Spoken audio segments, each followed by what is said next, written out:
Nifeia, that Nifeia is, derived from Christian spiritual and theological convictions that employ liberative theologies responding to concrete struggles, such as some feminist struggles, Latin American liberation, Black ecological, post-colonial public theology, and indigenous spiritualities. And so it starts out with the theological grounding, starts with saying that we lament the manner in which economic and financial legislation and controls are biased in favor of the wealthy. And therefore, we affirm the God of justice for all those who are oppressed and call for a system of just legislation and controls that facilitate the redistribution of wealth and power. It goes on to say that we reject empire and our complicity with systems of death. It rejects the explosion of monetization and the commodification of life, and instead affirms a theology of grace, which resists the neoliberal urge to reduce all of life to an exchange value. It states that we reject an economy that is driven by debt and financialization in favor of an economy of forgiveness, caring, and justice, and declare that debt and speculation have reached their limits. We reject the ideology of consumerism, and affirm an economy of mana, which provides sufficiently for all and negates the idea of greed. We reject increasing individualistic consumerism by affirming and celebrating the diversity and interconnectedness of life. And so on and so forth. but those were the the key points. I see I think a couple more important rejections. We reject an economy of overconsumption and greed, recognizing how neoliberal capitalism conditions us to psychologically desire more and more, and affirm Christian and Buddhist concepts of an economy of sufficiency that promotes restraint, and also highlighting the Sabbath economy of rest for people and creation. We reject the economic abstraction of Homo economicus, which constructs the human person as being essentially insatiable and selfish, and affirm the Christian perception of the human person as being embedded in community relationships of Ubuntu, Sanseng, and Sumakausai. So these are indigenous concepts. So I will put in the Sao Paulo statement into the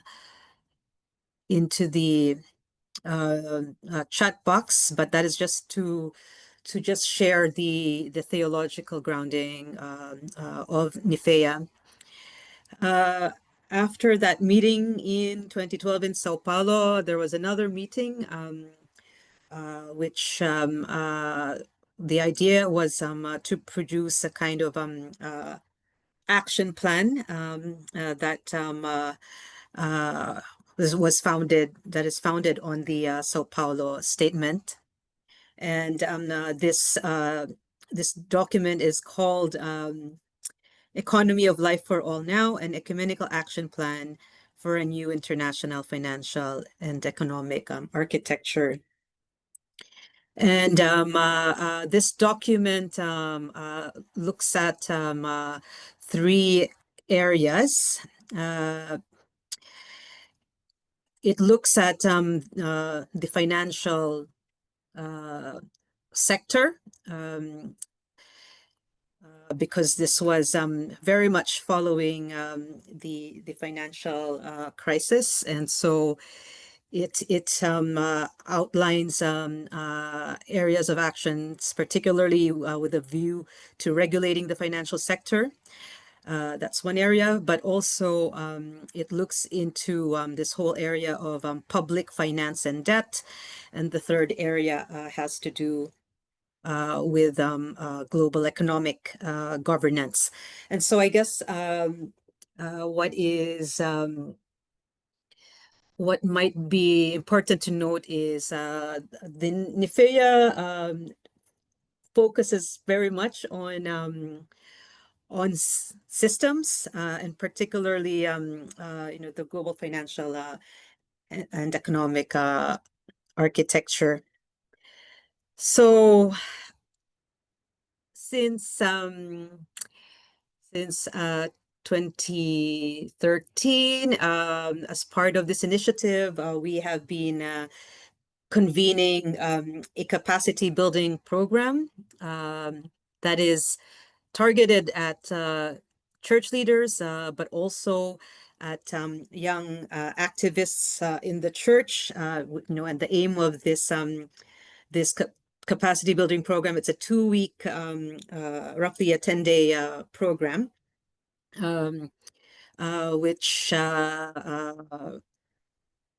which offers participants basic grounding in economics, but also offering training in alternative economics, such as feminist economics and ecological economics.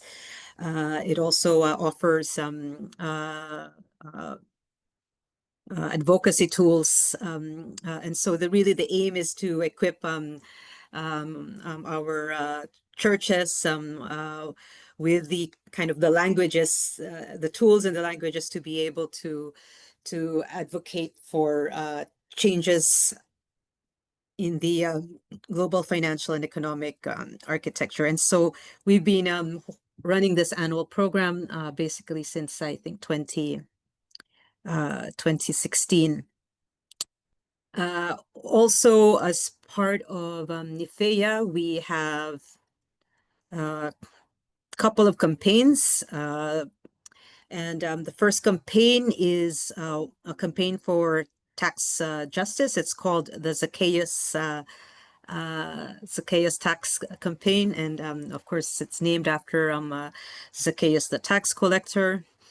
In the Bible, and the Zacchaeus tax campaign calls for wealth taxes. It calls for a halt to the tax abuse by multinational corporations and wealthy individuals. It calls for carbon and other pollution taxes, as well as financial transaction tax. Aside from this campaign for tax justice, we also have a campaign for debt justice. And although we have been calling for debt cancellation, including as part of the ZAC tax campaign, we have recently joined hands with our Catholic partners in the Turn Debt into Hope campaign as well.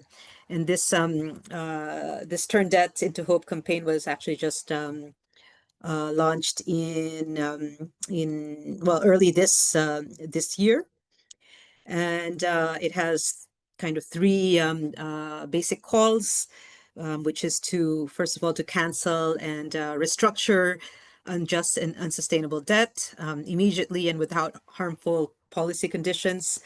The second call is to address the root causes of the debt crisis by reforming or transforming the global financial system with a view to prioritizing people and ecological well-being over profit.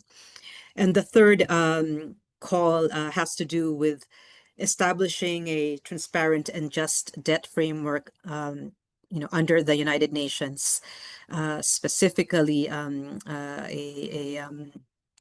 process on under the United Nations on sovereign debt. So those are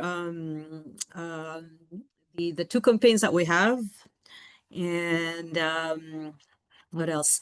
Ah, uh, we have also been in the last 3 years convening consultations, and this is part of kind of a process of study as well on particular burning issues. Uh, and we had a NIFEA consultation on land as commons, not commodities, back in 2020. Oh, that was back in that was last year, 2024. We also had a consultation looking at the issue of labor in 2022. And this year, we looked at the fourth industrial revolution and artificial intelligence, specifically its impacts on global inequality and what should be the response of faith communities to this. So this is all I'm giving a summary, but this is just to share what we have been doing. The three consultations on labor, land, and the fourth industrial revolution and artificial intelligence also produced theological communiques, as well as calls to action. So maybe I should, for now, leave it here. And as I said, in the meantime, I will just put things in the chat box, so as well.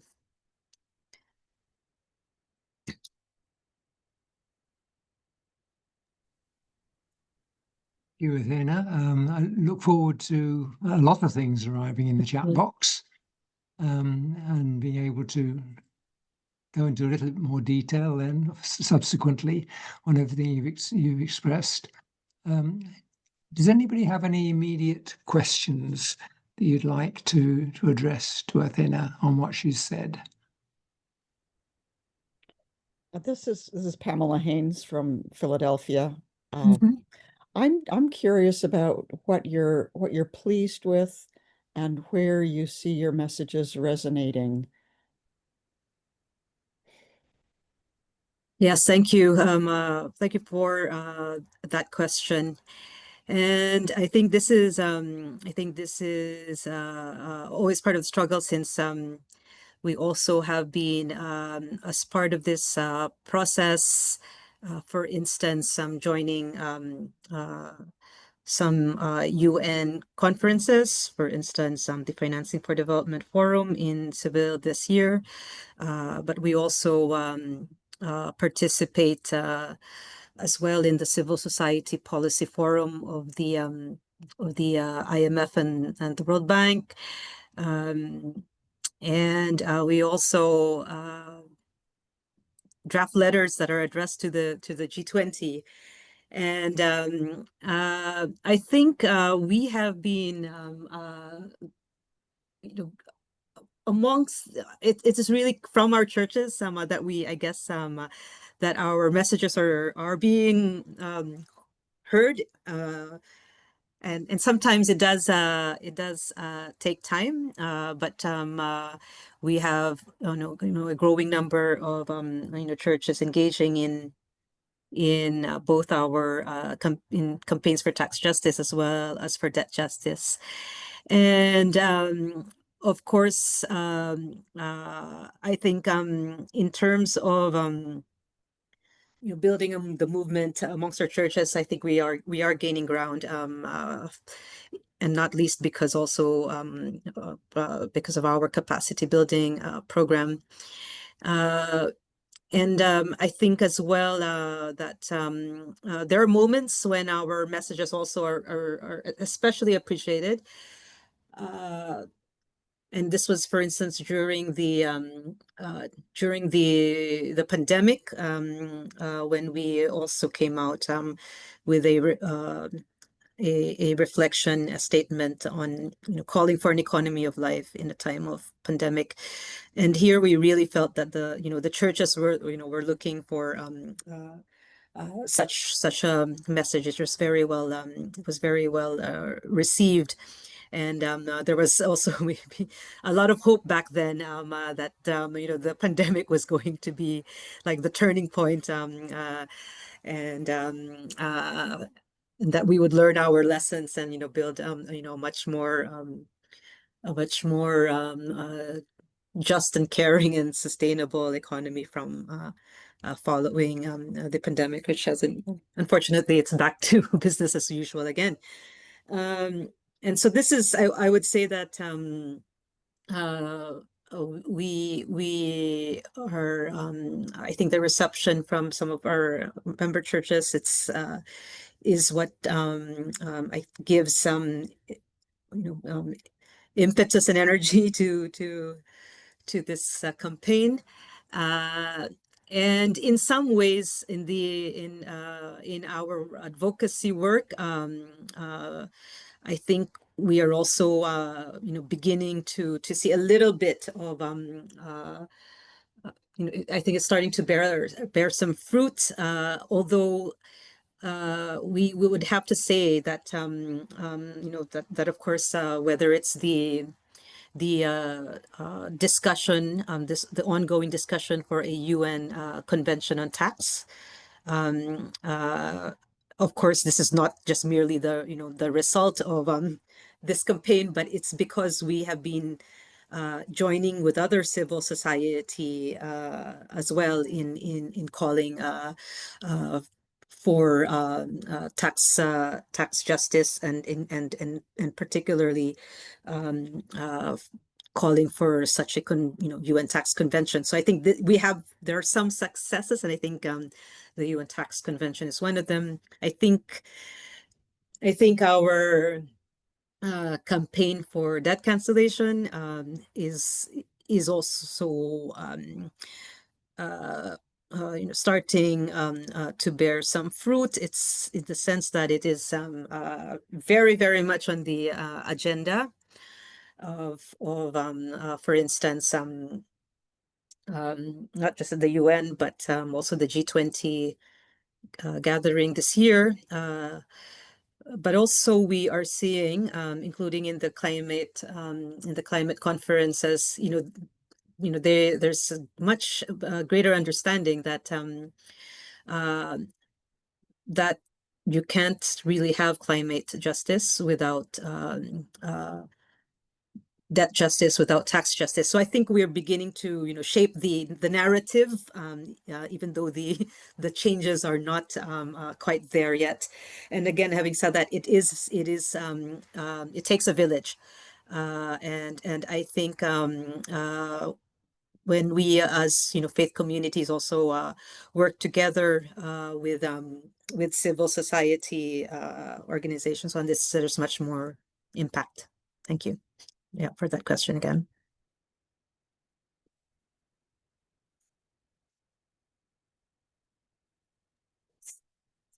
Else have a question?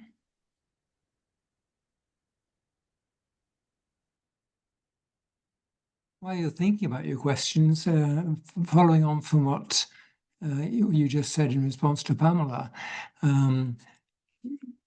given your position here in the World Council in Geneva, it's clear that you're very much involved in the international aspects with the IMF, the World Bank, and others. Are you also getting any feedback from national level as to what the results of your campaigns and the training programs that you've been running have had at the national level?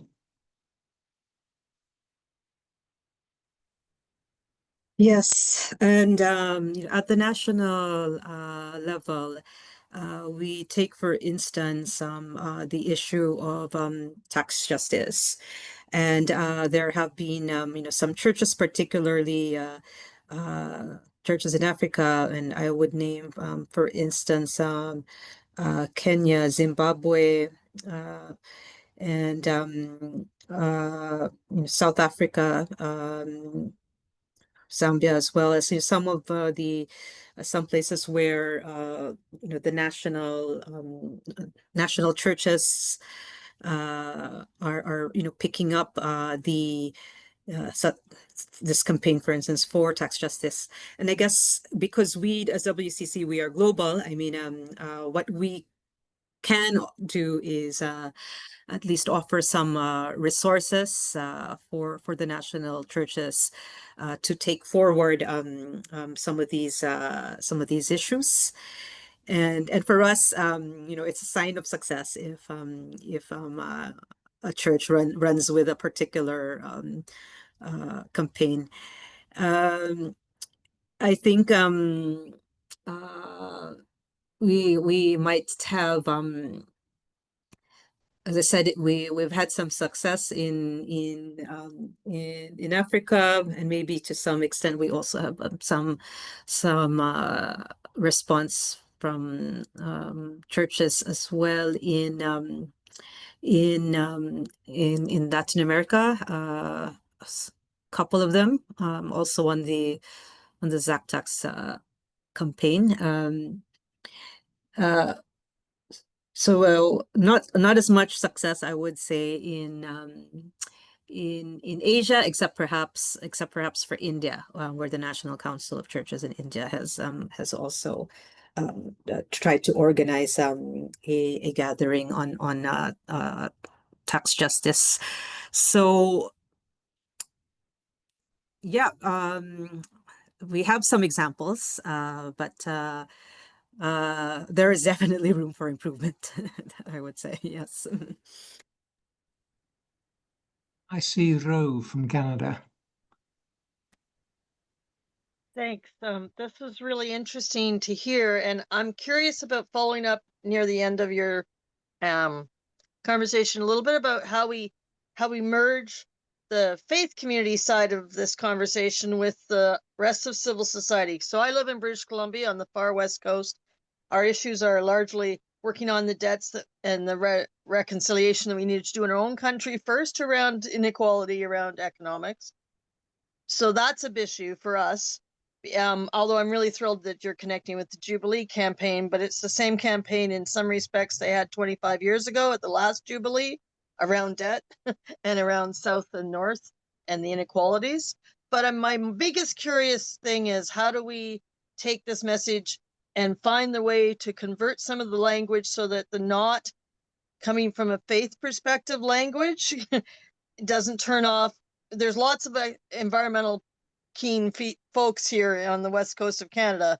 Most of them would be very turned off once we explain what we name that about and that it's coming out of the Bible or that it's coming out of that language. So I'm curious a little bit about how we can take this good work, find those partners, and also be mindful of the wording we choose.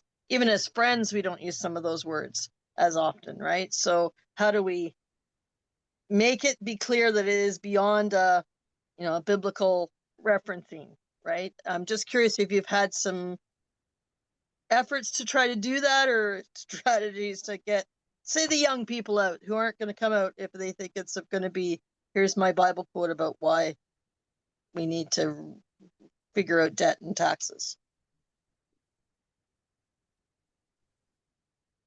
Yes, thanks again for that question. And I think because because we are churches. I mean, this is this is where we come from, and in some ways, we in some ways we also have to be kind of like maybe unabashedly, in a way, unabashedly faith rooted.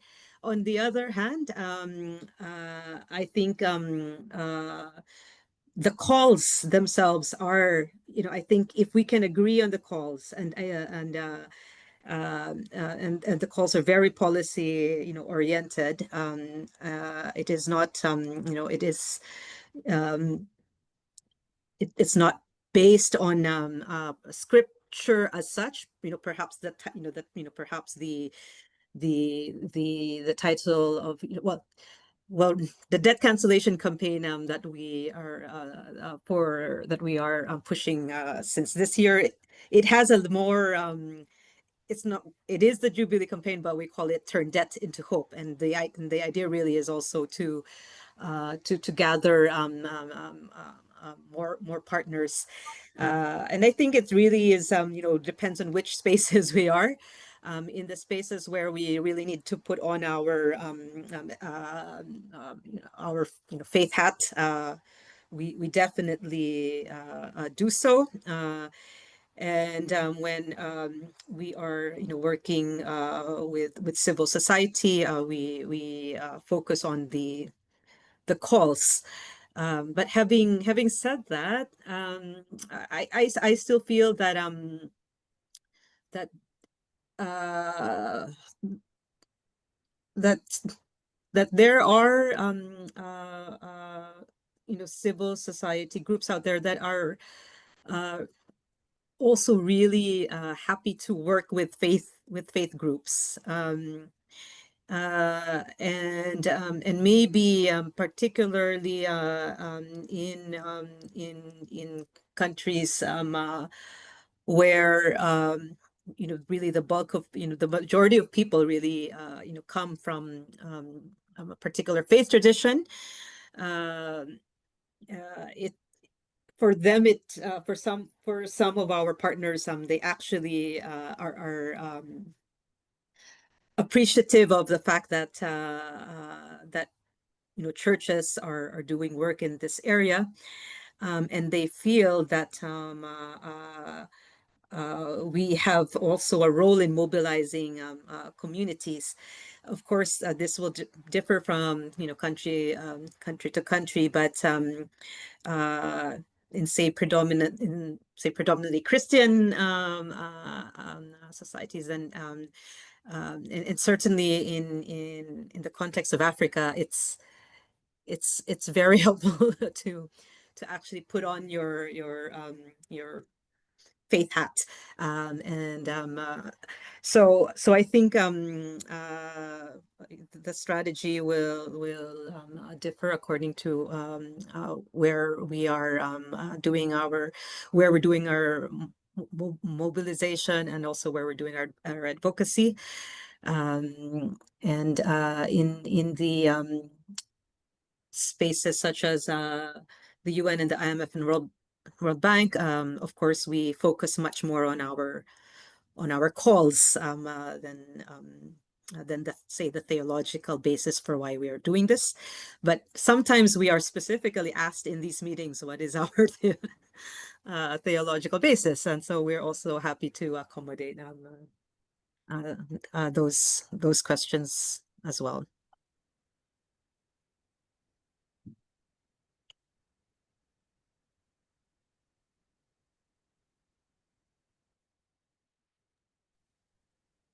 I think I saw your hand earlier. Did you want to come in here?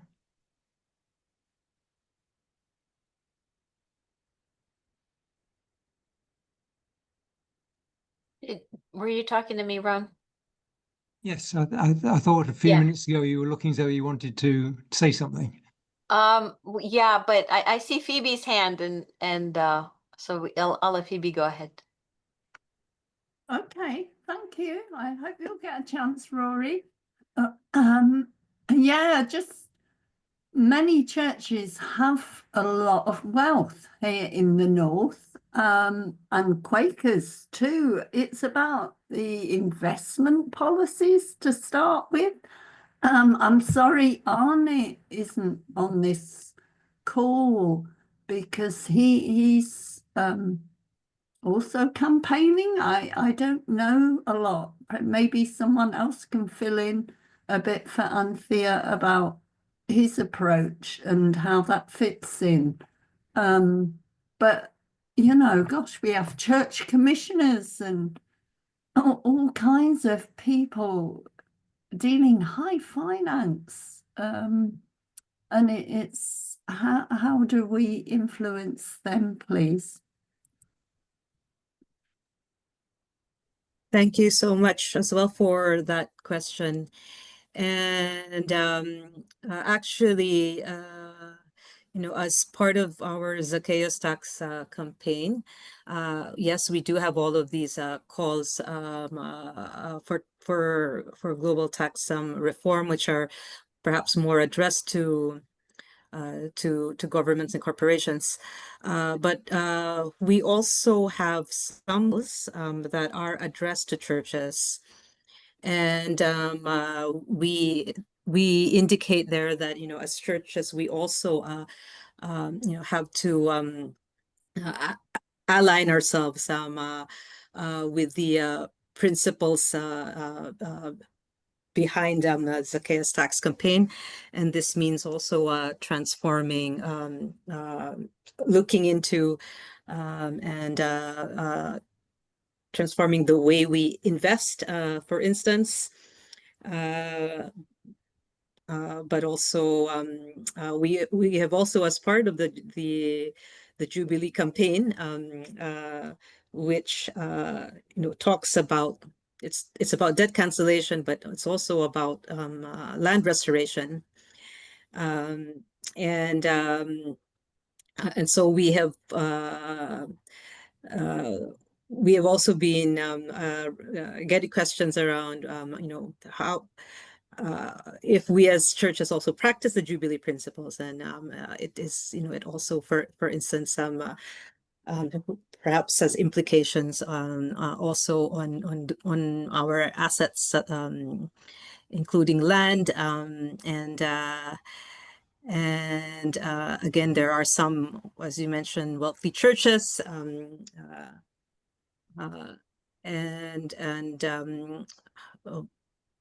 this that have perhaps also built their wealth on stolen land. So these questions have come up, and maybe under the Jubilee campaign, although we don't have a specific call to churches, I think it's important to note that we have been receiving these such questions, and therefore the idea of how we as churches also practice Jubilee in the way we run our institutions has come up, and I think does merit more reflection. But in the Zacchaeus tax campaign, we do have calls to churches, which also have implications on the way we bank, the way we invest, and so forth. So I will try to put that in the chat boxes as well.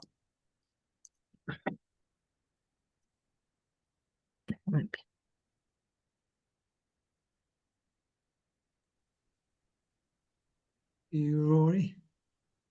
It's funny, but the last two questions that came up were also questions I already had. So I guess I'm in sync with people.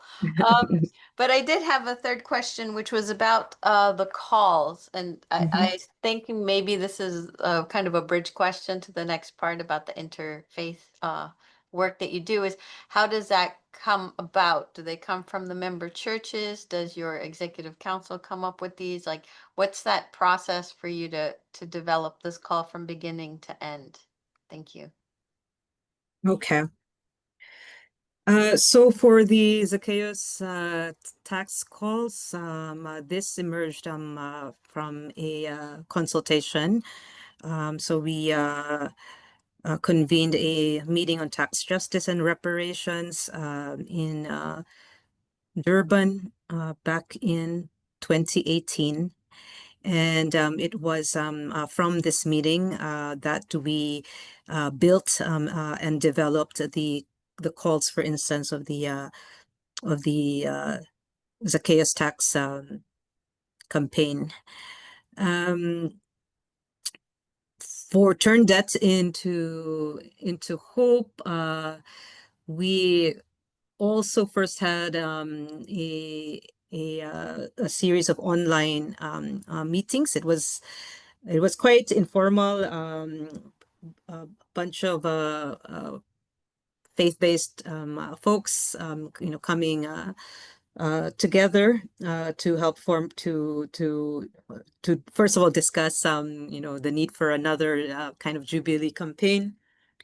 And yeah, the group just kept growing, and it was comprised of like really wide range Protestant Catholic groups among others, including some civil society organizations as well that wanted to be part of the discussion.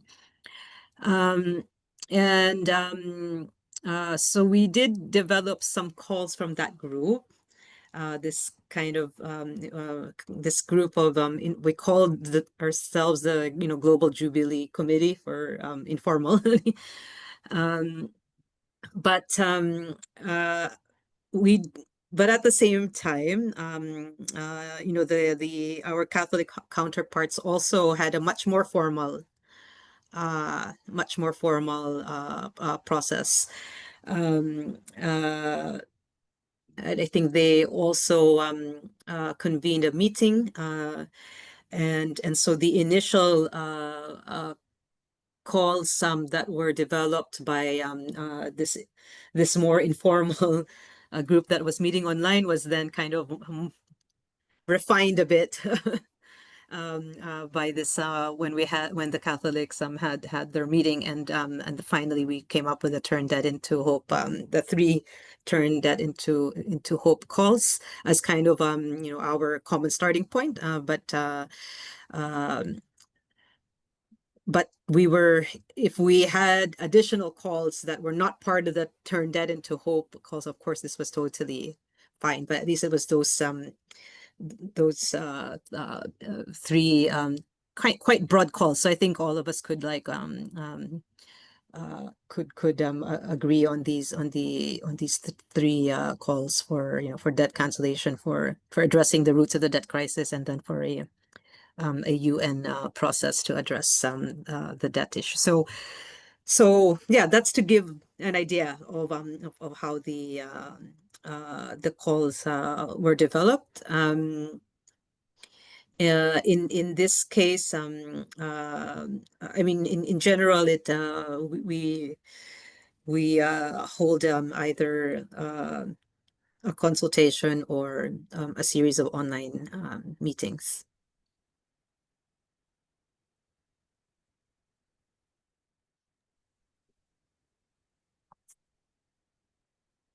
Mentioned a couple of times cooperation with the Catholics. If I heard correctly, at one point you mentioned very briefly cooperation with the Buddhists.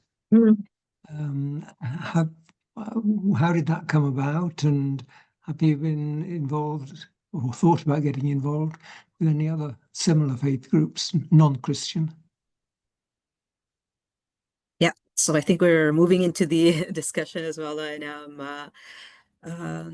on perhaps an interfaith a network on these issues. We have I think we have, as part of the NIFEA initiative, convened 2 interfaith events. The first was looking at the role of I think it was the role of money, and this was in either 2015 or 2016. And here we worked with representatives from various faith traditions. The Buddhists specifically, we worked with an organization called International Network of Engaged Buddhists. And I think they are based in Bangkok. And we also had Muslim representatives. Our Muslim representatives, though, I would say would be more scholars, and may not necessarily be, part of might be working in the universities, but may not necessarily be representing a Muslim organization as such. I think we have also worked with some Jewish scholars as well. Uh, Again, though, this would be more they would be we would invite them more in their in their individual capacity, rather than representing an organization, except perhaps for the Buddhists. As I said, we have worked with the International Network of Engaged Buddhists. So the two meetings, one was focused on money. This was an in-person gathering, but we also had a online interfaith consultation that was looking at the issue of debt. And this was during the pandemic, and we worked with more or less the same partners for both these meetings. And I think what is clear from these gatherings is that there is common ground, and of course on the debt issue, our Muslim friends especially have a lot to contribute on issues around greed and self-interest. The Buddhists have a lot to contribute, including as well on discussions around alternative indicators of well-being, which I think the Buddhists have also been pushing quite a bit. With our Jewish counterparts, of course the concept of Jubilee also is very much a Jewish concept as well. So this is where we come in with this Sabbath economics. Jubilee economics is something that we have worked that the Jewish have also underlined, and I think in the last meeting that we had on debt, we also had reflections coming from Hindu and Baha'i traditions as well. And yeah, that's all I can say for the moment. And again, I will have to pull out both these meetings also came out with statements, and so I will also try to pull them out. Maybe I'll do it all in an email because I have to search for all the links. Yeah. Fine, certainly. You put the first link on the Samparo statement into the chat. That's the And founding if you can document send me for the other links on an email, I'll Indeed, share them around. I was I was going to try to search for them and look and put them in now, but because I'm also talking at the same time, I feel like Do that at your leisure and send an email. I will do that. But following up on the interfaith issue, that you obviously had a number of different contacts with different groups. Are there any lessons that you would say that you learn from those processes about the potential for interfaith work and the pitfalls to avoid? Yeah, I think well, yeah, the really the first lesson is that there's a lot of common ground, and it's really, really rich. It's the both interfaith meetings were really, really rich with insights from the different faith traditions. I think, as mentioned, with some, we struggled a bit with the fact that for some traditions, we could work with with an institution or an organization, and as mentioned, that this would be the Buddhists, but also the I would say also the Baha'i are also quite organized, including at the international level. But sometimes it is hard to find the equivalent of in the other faith traditions, and so we have to work with some of these scholars and academics more on in their capacity as individuals rather than as organizations. And WCC is an institution, is a fellowship of 356 churches. So we don't, I when I go there to these meetings, I don't represent myself as an as an individual, but as WCC. But it's hard to find that kind of always find that kind of representation from the other faith traditions. So I think that's one challenge. I think and I think because yeah, one of the things that we do have to learn about is that within the within a particular as with Christianity, it's the same with the other faith faith traditions, where they're it's not all there's different schools of thought in as well within these different faith groups, and I think this takes some experience knowing as well, and so it's also important to I guess just be aware and that we can't generalize, as it's the same with those of us coming from a Christian tradition. But I think that's the other lesson that we can take forward. What else? I think of course there will be sometimes some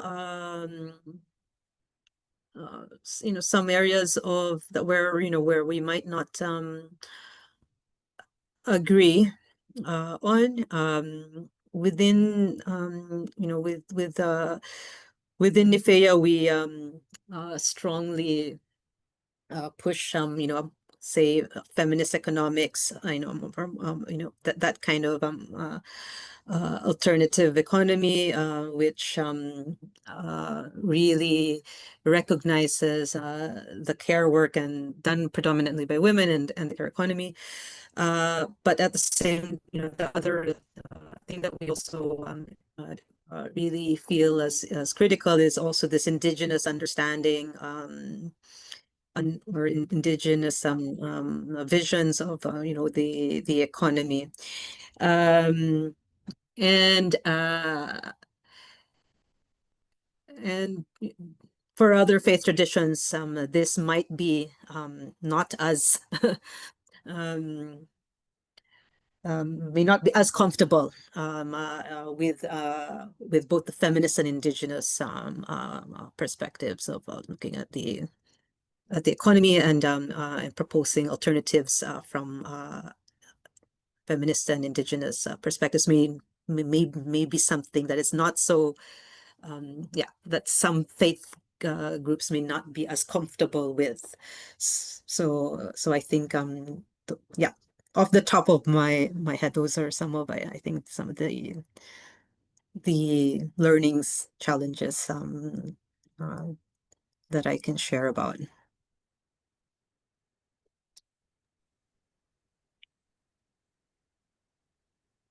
that indigenous challenge that you just mentioned also be relevant among some of the Christian groups? Yeah, absolutely. Absolutely. Yes. Yeah.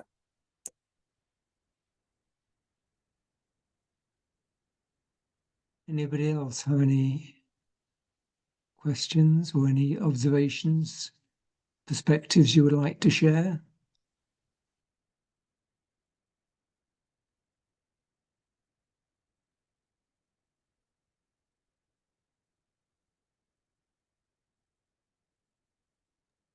I'll let Martin go. He's probably going to ask my question.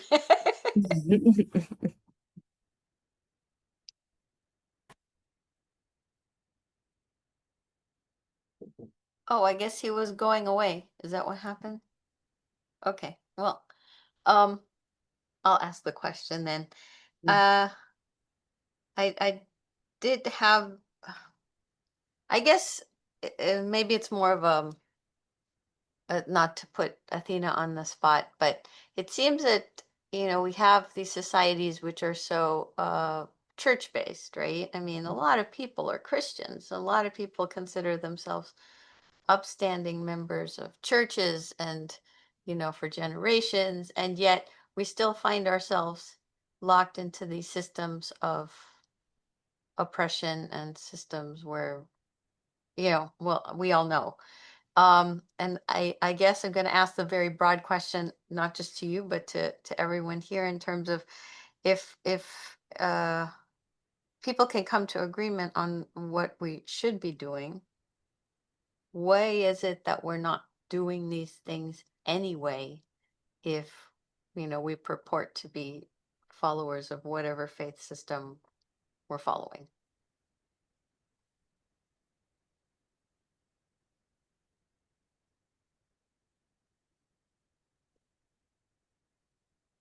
Was that a clear question, or is that a bit?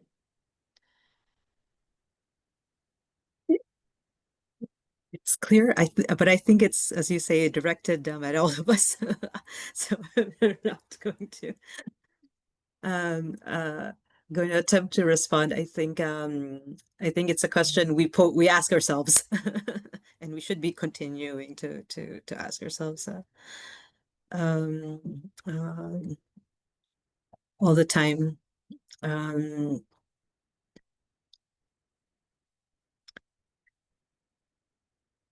And I wish there was an easy, that's not an easy question.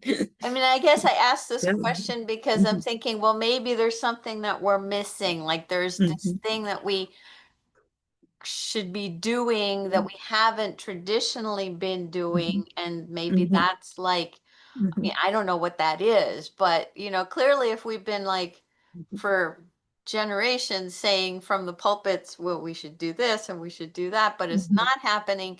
So like, what is this thing maybe that we should be doing that we're not yet doing? And I see Rose hand. Did you want to come in on that, or did you have a separate question? It is tied to that because I've been having lots of conversations with some of the more local friends here, that one of the challenges when we talk about things like zero growth and but we're not saying we're going to give anything we have up to make that happen. So we're not uniquely people just of faith. We're also people of the world and the economy we live in. And so when friends talk about investment, ethical investments, and others have none to invest, we are balanced ourselves, right? We're challenged to figure out what's our point in this redistribution reparation, not just announcing now we're good and we'll figure out the rest of the world should do what we need to do now, but we're not giving up. What are we giving into this? Like, what are we giving up? And it is a challenge of north-south. It's a challenge of established versus not. It's a challenge on many levels, right? And it means we have to do it personally, but how do we do it collectively, right? How do we recommend and move forward? We're working on a lot of guaranteed livable income promotion in our little hat where I live, and the challenges I get folks saying, but that's fine for me to say, you have a house. Like, that's not enough. It's a Band-Aid. We struggle when we get past that next level of we're gonna have to hurt too, just like the environment, right? Now we're noticing, because now it's actually impacting wealthier places, but it's been impacting people for a long time, the climate crisis, right? And same sort of thing. How do we shift? We're part of the system, even if we don't want to say we are, right? That's a way bigger conversation for friends and others to try to do. Jonathan. Yes, I think that's the key thing. We're part of the system. What we need to always remember as people of faith is that there's an extremely powerful system, much more powerful in many ways than ourselves. The power of the corporations, the power of all the myths of the modern world, the founding principles of the modern world, wholly opposed to most faith,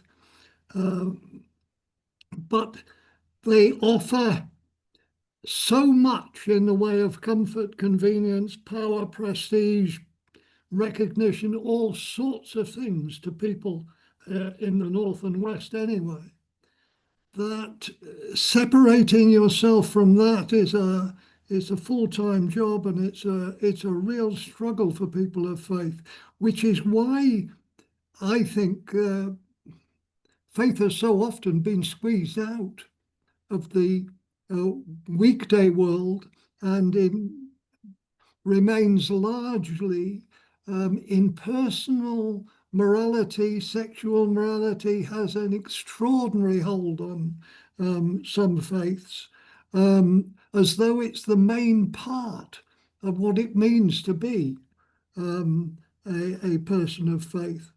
And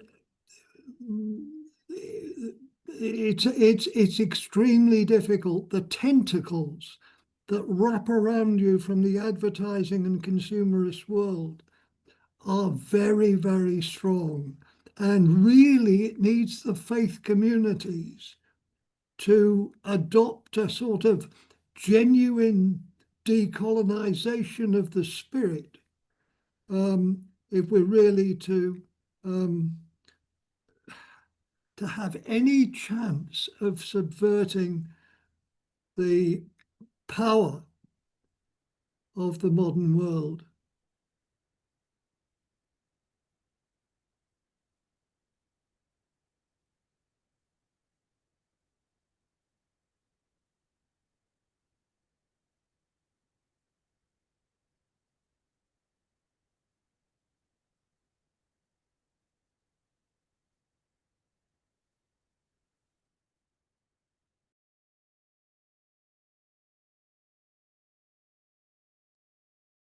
Just to complicate that picture even further, I don't know how many you may have heard of or read any of Jeremy Lent's writings.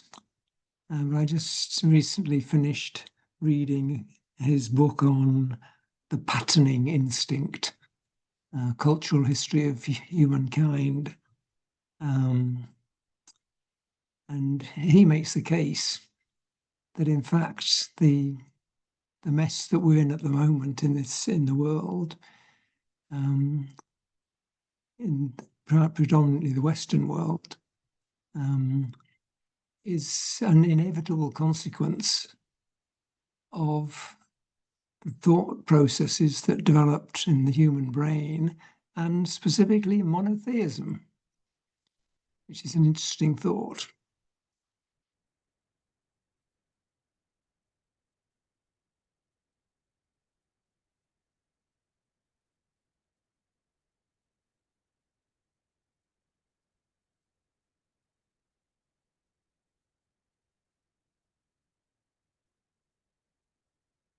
But coming back down to earth, does anybody else have any more specific questions in relation to everything that we've heard this evening?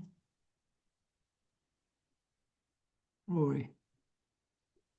I guess my question for Athena would be, how do you, you've sat down with Ron, so I guess you have an idea what we've been trying to do here at Friendly Economics. How do you, like, is there any way for us to continue working together? How do you see Quakers within this constellation of of civil groups and groups within the World Council of Churches, and like, how do we jigsaw together on this? Yes, thanks again for that question. And we have been working with the Quakers on for some time, also particularly on climate issues. And I think I shared this also already with Ron. For Nifea, we have already had some focus on, we've already looked at a degrowth, but we need, but we are aware that we have to go deeper into this. We started again with maybe some 3 years ago, also during the pandemic. We also had a kind of online consultation on degrowth or zero growth or post growth, or whether we want to define this. But I think this is, as some of you have already also indicated, this is a difficult one for our including for our constituency, but we do very much feel and not least in our work on climate justice, that unless we address the issue of growth, there is also no way that we can tackle the broader ecological crisis. So we have within the WCC, we have a commission on climate justice and sustainable development, and within that a working group on economy of life. And we have identified the need to just go deeper into the degrowth discussions, including a really including kind of like a theological reflection on degrowth. I would say that not many of our member churches are super particularly keen on the issue of degrowth. And I think here it would be very good to really partner with the Quakers, who are quite ahead, at least relative to other groups on this topic. And so for me, this is one area where we hope to concretely engage with the Quakers. Exactly what that will look like, we would have to, this is still up for discussion, but at least as a topic, I think the Quaker contribution to this discussion is something that we can definitely, that I see as something important. And both as both Nifea, but also as WCC in our work on climate, we have said that we need to look deeper into degrowth and how we can really have a dialogue, I guess is the right word on this, and it will have to be a north-south dialogue, precisely for some, for the reasons that's some of you I think it was Ro who raised the question. So, some of us are in more privileged countries, maybe can talk about, have the privilege of talking about degrowth, but how do we build also for those of us coming from the global south, how do we also kind of build a consensus around the concept as well.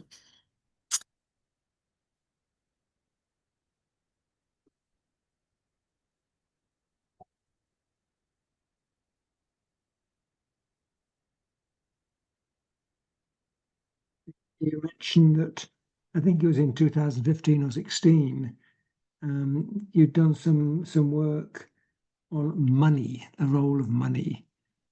Is there any documentation that came out from that you could share with us?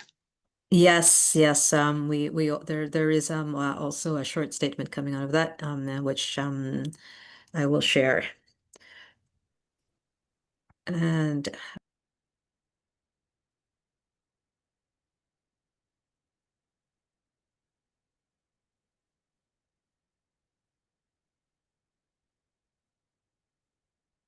what I think I'm seeing, hearing and reading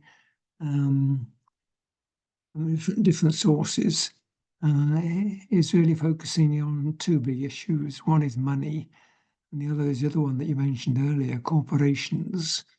And those two themes seem to be coming out to me as being top of the list. But over to you, Pamela.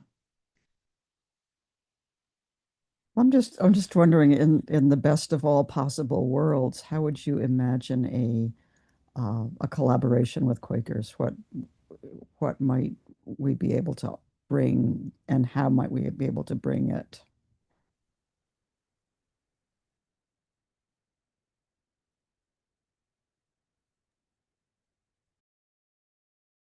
yeah, I think the way we work also as WCC, but also as the FEA initiative is for some of these topics, concretely what we do is we convene a consultation around the topic. And I think if we could, convene such a consultation or dialogue together, it could be that it could be perhaps. I mean, normally we wouldn't do just like a bilateral, consultation. We will gather a range of traditions and denominations as well. But we have not in the consultations that we have convened so far. I don't think we've really had a Quaker a Quaker contribution or input,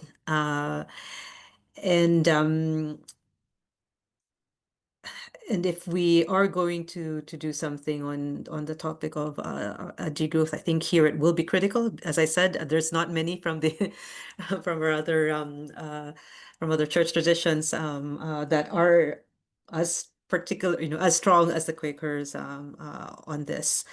But I guess what I'm thinking is it would be more like convening a consultation and really aiming for a Quaker contribution on this particular topic. That's yeah. But what I have in more concretely in mind, of course, it would also be. I think when we were also discussing with Ron, we also said that would be good to also go and maybe even go interfaith as well. And again, with on say the topic of degrowth, but also having a strong input from the Quakers on this topic. So, but this is just a thought, and open to other ideas.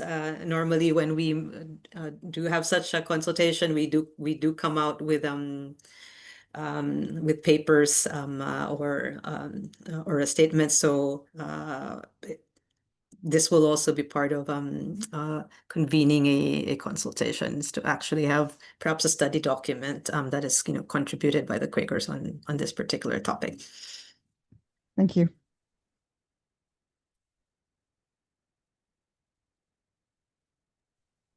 Just for the benefit of those who may not know, Athena has made a couple of references to working with Quakers on climate issues.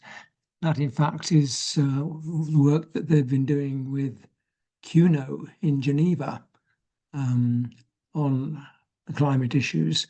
And it was indeed CUNO who introduced me to Athena. So we're grateful for that. And Andres from CUNO has not been able to join us this evening, but as you may remember, he has attended several of our conversations, and he's also in dialogue with World Council, Athena in particular, in relation to the possibilities of their embryonic sustainable just economic systems program that we need to dovetail with. And that's just background information.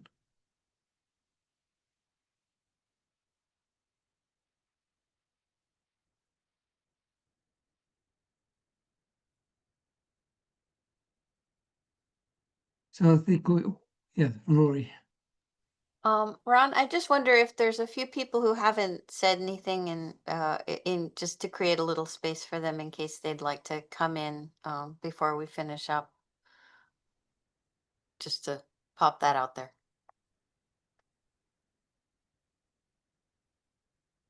Stephen, if you're still with us.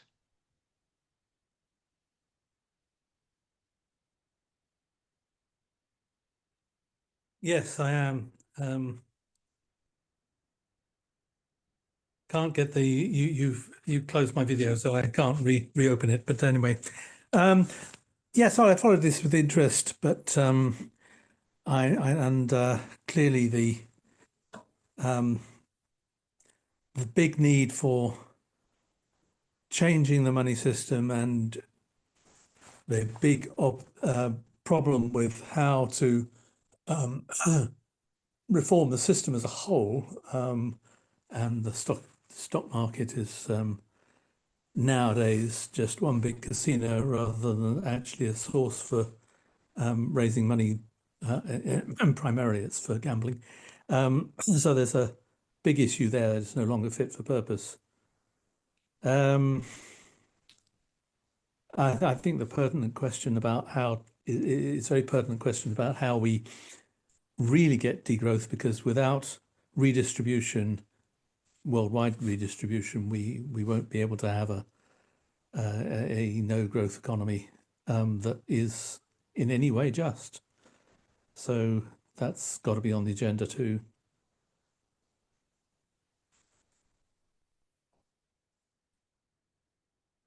Yeah, that's my pennyworth. Thank you.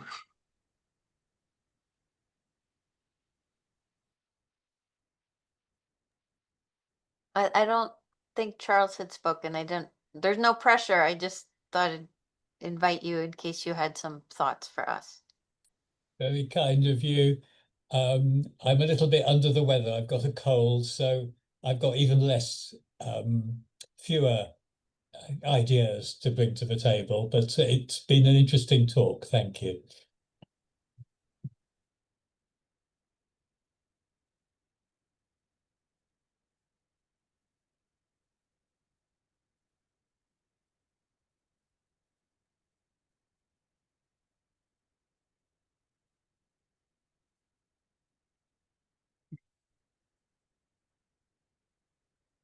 Thank you, Athena, for the other documents that you just put into the chat.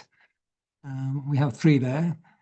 Probably the most important There's thing. more, but this is If what there I are any can find. others that you would like to share in due course in the next few days, just put them in an email. We'll share them around.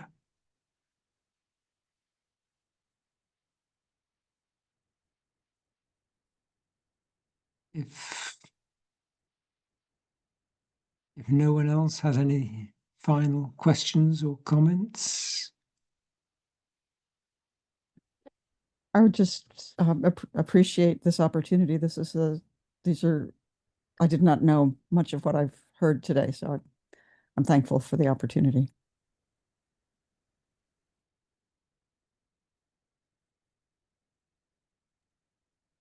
Oh yes, thank you, Athena, and we look forward to further contact.